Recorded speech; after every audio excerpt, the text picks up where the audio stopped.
Count the cost. In Luke 14:25-33, it reads, "Now great multitudes went with him, and he turned to them and said," oh, that's Jesus, by the way, "If anyone comes to me and does not hate his father and mother, wife and children, brothers and sisters, yes, and his own life also, he cannot be my disciple. And whoever does not bear his cross and come after me cannot be my disciple. For which of you, intending to build a tower, does not sit down first and count the cost, whether he has enough to finish it?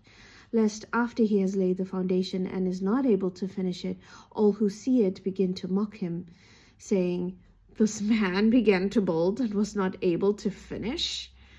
Or what king, going to make war against another king, does not sit down first and consider whether he is able with 10,000 to meet him who comes against him with 20,000?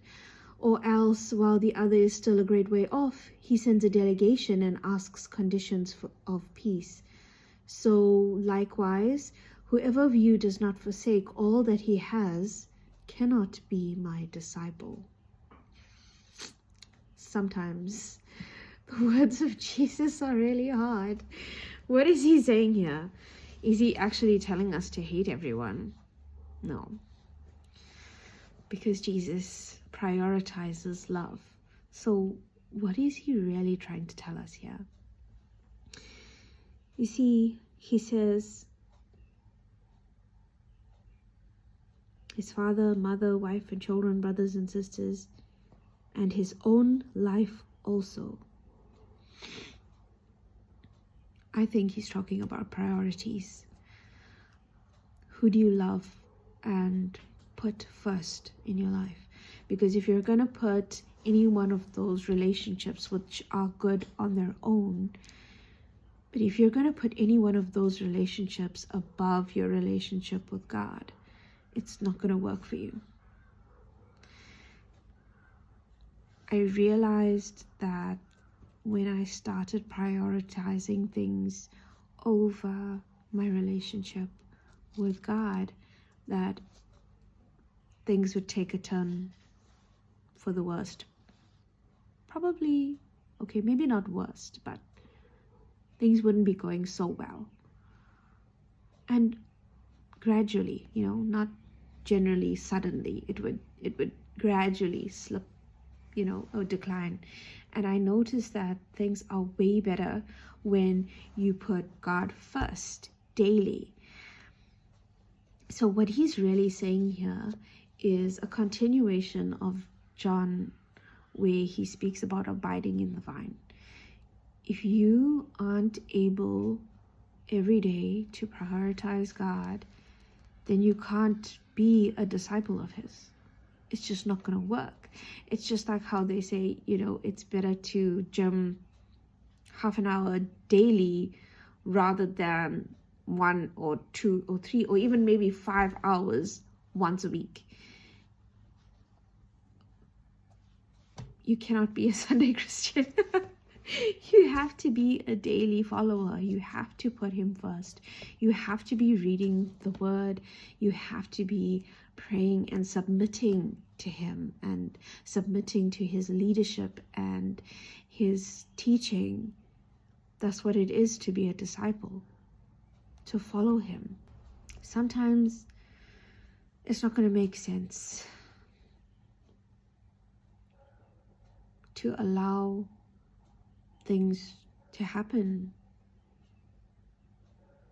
and instead choose to rejoice, choose to trust, choose to hope in God, while things may be feeling or seeming like they're falling apart. It's not going to make sense to choose God first when other things are not in place. Like, for example, when I was wanting to go to Bible college a few years ago, about 9 years ago actually, I wanted to go to Bible college, and some people advised me that it wasn't a wise decision to do at the time. And I had to say, you know what?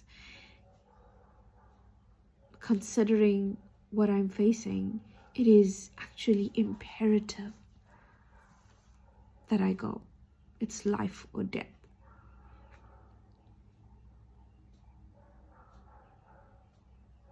Putting God first is sometimes not going to be fun. It's not going to be cushy and comfortable. Sometimes following God is going to have to look like you're going against the grain. But I can tell you something. It's worth it. It's worth it. God is worth it. He really is. I can tell you. Honestly. He's the friend that sticks closer than a brother. And it doesn't mean that you're not going to go through stuff. You have to count the cost. War is going to come. I can tell you that for sure.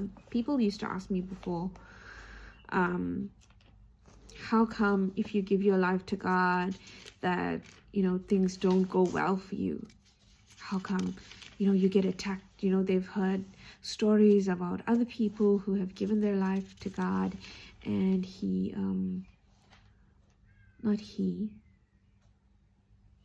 they would assume that God would attack them. It's not God. It's not God. I just want to find this verse.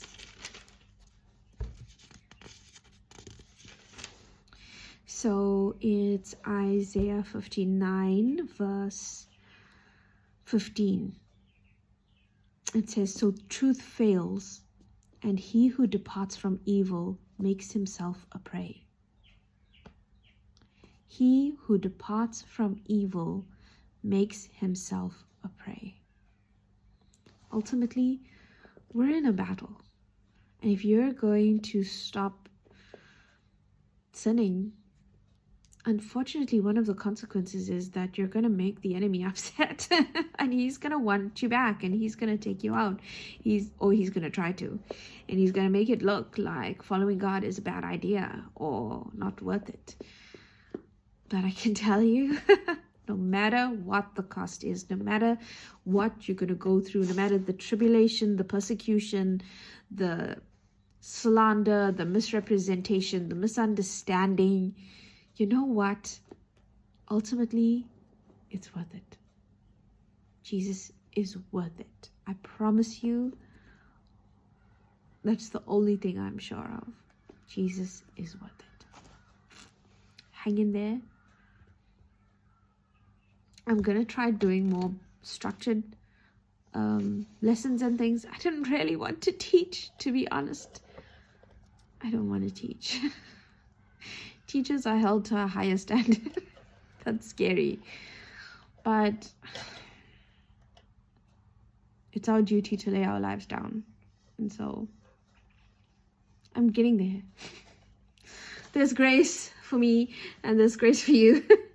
So God bless you and I'll talk soon.